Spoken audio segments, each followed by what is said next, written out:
Hello dear students, welcome to Devika's Commerce and Management Academy. Principles of Management, we are discussing about types of organizations. In the last class, we discussed about functional organization. Today we'll see committee organization.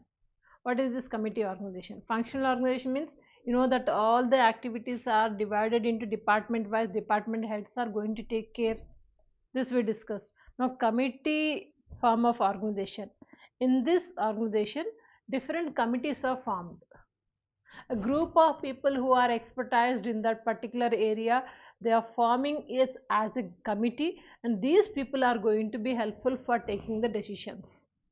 To whom? To the line officers. Who are the line officers? Did you remember? Company CEOs or managing directors are here. CEOs oblique managing directors, who are the ultimate authority of the organization. Exactly under them you will find line officers. Line officers. Who are the line officers? Who are the critical, who are going to play the critical role in the organization. These people we call them as line officers. To the line officers, to give their help, to give their expertise knowledge, a group of people are formed. These group of people are going to be helpful to the line officers, because line officers are not expertise in all the areas like finance, marketing, HR, production, all these areas they are not expertise. So in different areas expertise people are forming as a group, and this group is going to be helpful to this line officers, so that line officers will take a correct decision, will have a good assistance from the expertise people. In that way committee form of organization is formed, a group of expertise people. They have full liberty, they can form and they can take their own decisions with all the committee members, with all the group of members. If they come to one conclusion, then they can just take these decisions to the line officers. This is committee of formation of organization, we can say it is a committee form of organization. Now this, what it is, not whatever I have explained, this let's understand in three lines. First one is, a number of persons may come together, a number of persons may come together to take a decision, to take a decision, decide a course of action, to take a decision or to decide a course of action, advise line officers, advise line officers on some matters. It is committee form of organization. A group of people have come together for three things. One is to take a decision, decide a course of action, or advise to line officers on some matters. This is called as committee form of organization. Now let's understand more about committee form of organization. It is a method of collective thinking. Group of people are there, na? So this is a method of collective thinking and corporate judgment and also common decision. For this purpose, this committee has formed. It is a method of collective thinking. Think together. Somebody may be having good knowledge, somebody is having different kinds of thinking, different kinds of pattern. So all these things together, collective thinking, corporate judgment and also common decision, they wanted to come. For that purpose this method is introduced. And also we can understand this committee form of organization with this, a group of competent and interested persons, a group of competent and interested persons pool their thoughts for facilitating decision making process. To take a decision making process, group of people. What kind of people? Competent and also interested persons pool up together for taking proper decisions. This is committee form of organization. With these three lines you got an understanding about what is committee form of organization. If you understand it, very easy to understand it, very easy to write the advantages and disadvantages also. Let's see first advantages. Advantages: pooling opinion. Different people are there, group of people are there, different opinions. One is having some knowledge in expertise knowledge in one area, another person is having in another area, like they have different areas, pulling up all the knowledge together. This is an advantage for the organization. pooling opinions, and also better coordination. Assuming that whoever group is formed, that group is having a good coordination. They came for common purpose. They came for decision making. They came for uh, they came to assist the line officers. With this purpose, they have come. They'll be having a good coordination. The coordination will be good for the organization.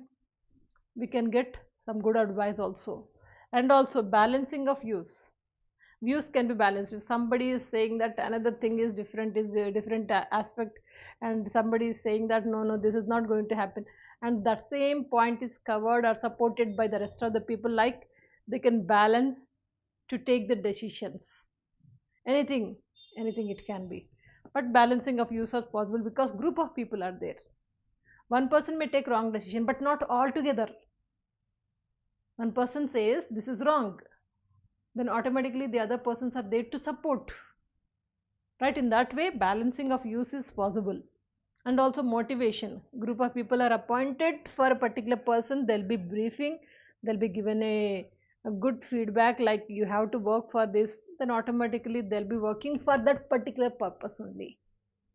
It's a good motivation to all the employees. And also dispersion of power. The power is not deviated, the power will be as it is, but only the thing is these people are going to assist the main authority people. So power is not at all divided. Next one, better acceptance of decisions. Different types of decisions will be there. Suppose that we want to take a decision on particular situation, then what could be the decision? Here group of people are there, they'll give different types of decision options, like option number 1, 2, 3, 4. And if you go for option number 1, what could be the impact? Second, like this. In their expertise knowledge, they'll be giving a depth knowledge and depth guidance to the members, so automatically the decision making will be always assuming that it's good. So that is about the decision. And better acceptance of decisions over na.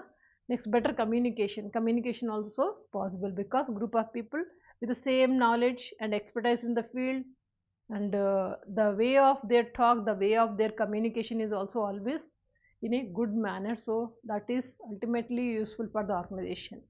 And also executive training, they'll be given a training, executive training, because group of people are comes with their group, with their own mindset, and that mindset should match with the organization policies, that mindset should match with the organization activities and organization objectives.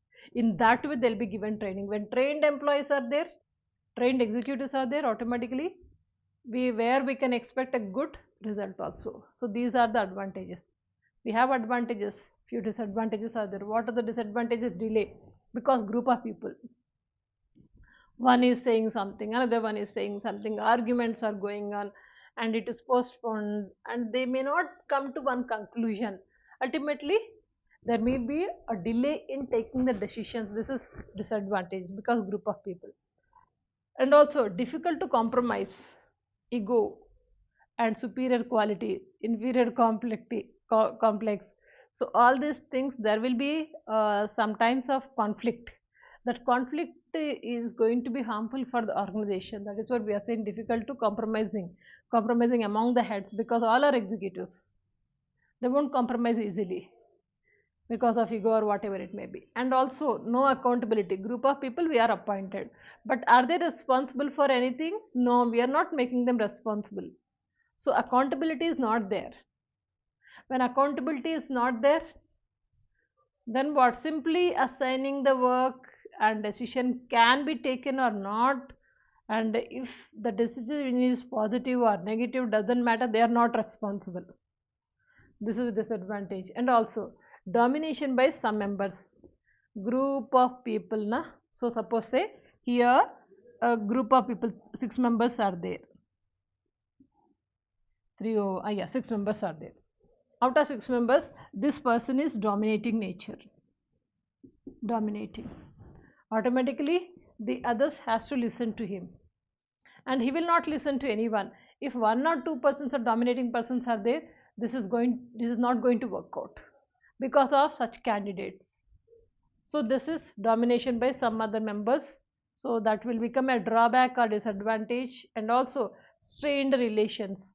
Sometimes we expect that relations are good, coordination will be there, good communication is there, but sometimes due to the some clashes or ego problem, misunderstanding, miscommunication, due to some reasons, there may be possibility of some disturbances. That disturbances may spoil the relations, strained relations. If relations are spoiled, there's no use of such group, not going to give you any result. And lastly, lack of effectiveness.